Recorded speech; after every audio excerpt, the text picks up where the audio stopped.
Knee pain is among the most common musculoskeletal complaints in Malaysia, and it is also one of the most diagnostically complex to deal with because a large number of completely different structures in and around the knee can produce pain that feels similar from the outside.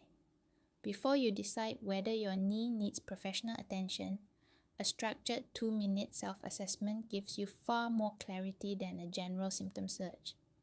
Let me walk you through the key clinical questions that distinguish the most common presentations. The first question is location. Pain on the front of the knee, particularly around or below the kneecap, is characteristic of two different conditions with different treatments. Patellofemoral pain syndrome, where the kneecap is not tracking correctly in its groove under load, and patellar tendinopathy, where the tendon just below the kneecap has become reactive from repetitive loading. Both produce front of knee pain, but patellofemoral pain is primarily compressive, worse with prolonged sitting, squatting, and stairs, while patellar tendinopathy is primarily load-related, worse with jumping, running, and coming down stairs. Treating one as if it were the other produces the wrong loading parameters, the wrong exercise prescription, and delayed recovery.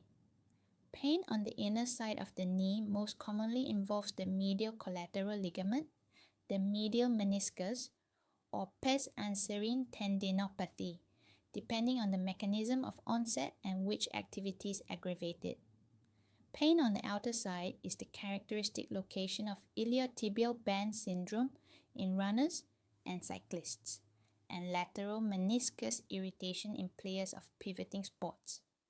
Pain behind the knee can indicate a Baker cyst, posterior capsule irritation, or hamstring tendinopathy at its insertion. Diffuse pain spread across the entire joint is more characteristic of early osteoarthritis or generalized inflammatory conditions. Knee pain that wakes you from sleep, pain occurring at night without any activity that provoked it, warrants medical evaluation rather than self-management because it can indicate inflammatory arthritis, bone pathology, or tumor, and these require investigation before physiotherapy begins. The second question is onset pattern.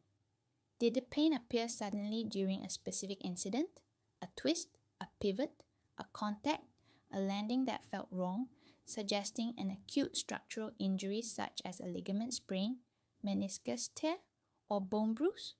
Or has it developed gradually over weeks or months without a clear triggering event, which is characteristic of overuse injuries, tendinopathies, and degenerative change? This distinction alone significantly narrows the diagnostic possibilities before any examination. The third question is associated features. Is there visible or palpable swelling? And did it develop within an hour of a triggering incident, suggesting blood in the joint, which is strongly associated with ACL tears and significant meniscus injuries, or over several hours, suggesting a synovial effusion seen with meniscus involvement and inflammatory conditions? Does the knee click during movement, and is that click associated with pain or a catching sensation that interrupts the movement? Painless clicking without catching is typically benign.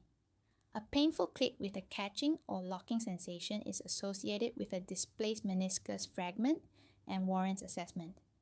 Does the knee give way, buckle, or feel unstable during walking, stairs, or change of direction? Giving way with pain suggests ligamentous laxity.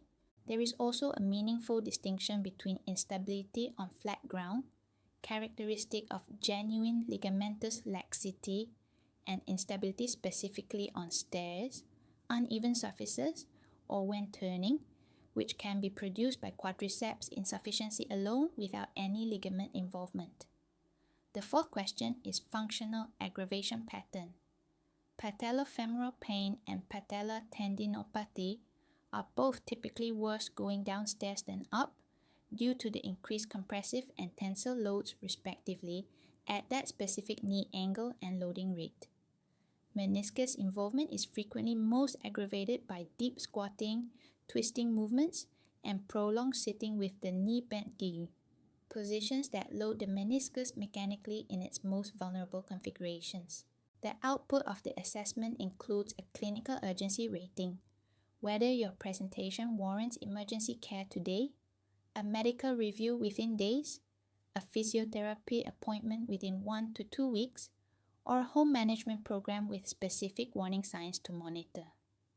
The free knee pain self-assessment in the link below takes you through all of these dimensions in 2 minutes. 2 minutes of structured questioning is worth considerably more than an hour of general symptom searching online.